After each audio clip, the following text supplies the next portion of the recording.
ben, ce serait mentir que de dire que je suis surpris. C'est toujours un peu délicat de filmer de l'huile, mais hop, on décèle bien les paillettes. Les paillettes des coussinets de bielle. Hein. J'ai pas encore regardé l'état du vilebrequin, mais bon, ça je le savais en la rapatriant sur la route. Mais...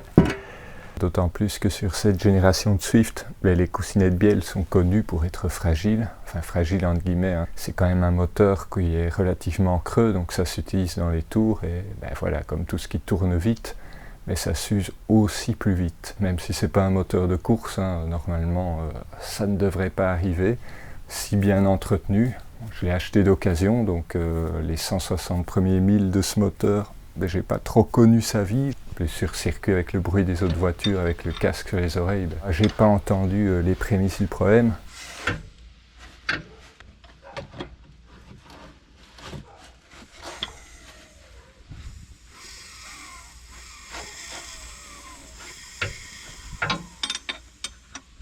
Mais alors pourquoi ou comment et pourquoi, eh bien je ne peux qu'émettre une série de suppositions. Par défaut, on va dire que c'est l'usure entre guillemets normale des coussinets. Hein. Arrivé à 185 000, ils ont décidé de décéder de leur plus belle mort.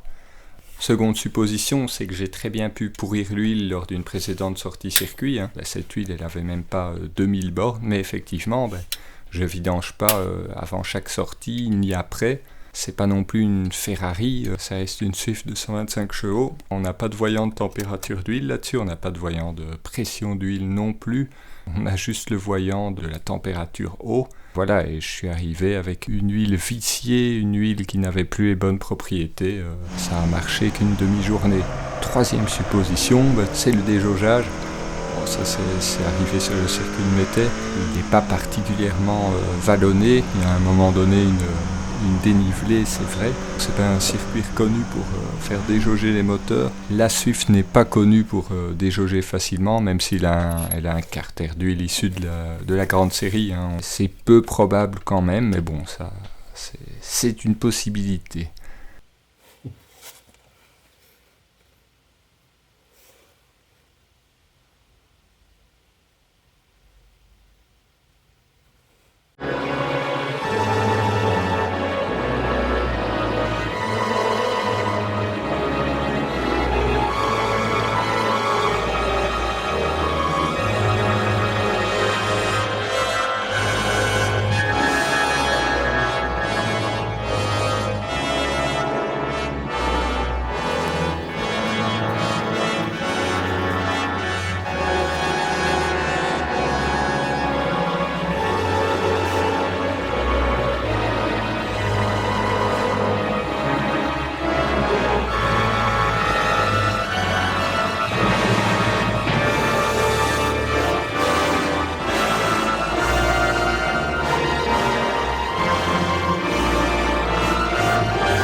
Bon, je ne vais pas me plaindre non plus, hein. J'ai fait l'inverse de la fiabilisation avec le volant moteur allégé. Hein. J'ai tapé ça sur le vilebrequin sans équilibrer quoi que ce soit au moment où j'ai changé l'embrayage.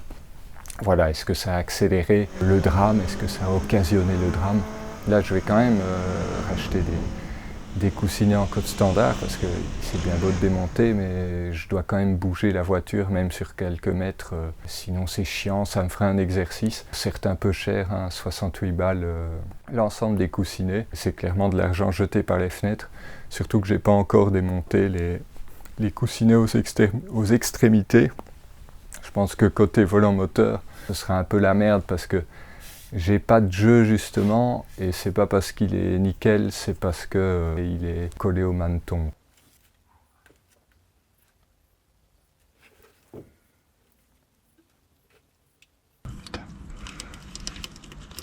Ça c'est peut-être une connerie, j'ai pas coupé tout de suite et me taper sur le côté dépanneuse. Donc j'ai enterré la destinée du moteur en rapatriant la voiture par la route à la force de son moteur. Ça effectivement ce serait dommage s'il y avait espoir de réparation rien qu'en changeant les coussinets de bielle.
Lui, c'est le plus moche. Ah ouais. Lui, c'est mort de chez mort. Bon, on peut bien voir que c'est la catastrophe, hein. Les coussinets ont carrément tourné sur eux-mêmes. Enfin, ils ont tourné autour du maneton. Normalement, il y a un ergot qui les empêche, de faire rotation. Là, voilà, ils ont carrément fait des gorges sur les côtés. Ils ont détruit le maneton aussi, hein. On sent des vagues carrément rien qu'au doigt. Plus on s'écarte du volant moteur, plus les coussinets sont en bon état. Celui qui est côté courroie accessoire est relativement propre. Bon, il est foutu aussi, mais on peut voir même l'orifice de lubrification, on va appeler ça comme ça. Il a été martelé, en fait, hein, tout simplement. On l'a en plus vu l'état du maneton.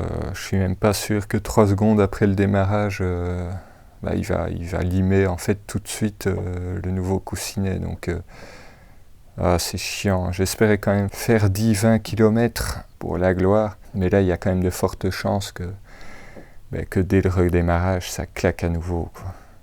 Bon, ici, petite information que je ne connaissais pas. En fait, même en code standard, les coussinets ont un marquage couleur, hein, donc même sortie d'usine, on peut avoir des coussinets de codes différentes. Bon, l'ensemble, les 8 coussinets ont le marquage jaune, hein, sont à la même cote, mais sortie d'usine, on peut avoir des épaisseurs de coussinets de bielle différents. Je ne savais pas, c'est peut-être commun à tous les moteurs. Bon, on parle de différences minimes, hein, ça n'engendre pas des passes de rectification bonus si on a des coussinets plus fins en usine. Bon, maintenant il faut que j'insère le moment humoristique, je suppose, hein.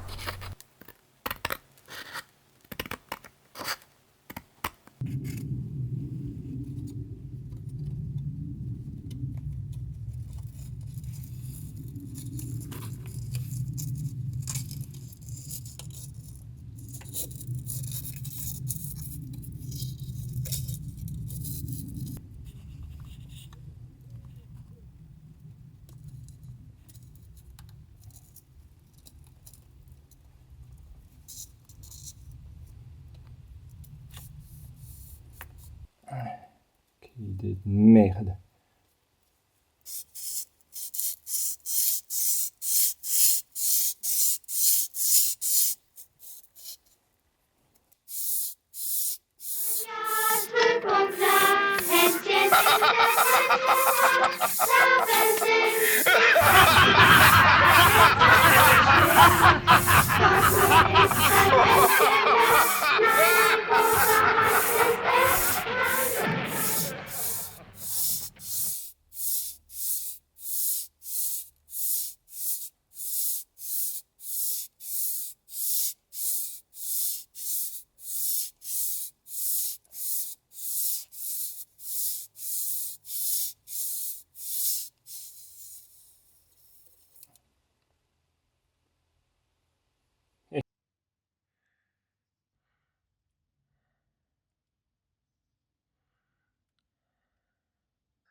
Voilà, il est temps de remettre plus ou moins en vie ce machin. Bon, je table sur le temps que le maneton du vilebrequin lime à nouveau le coussinet de bielle. Donc voilà, au moins 5 secondes et puis clac clac.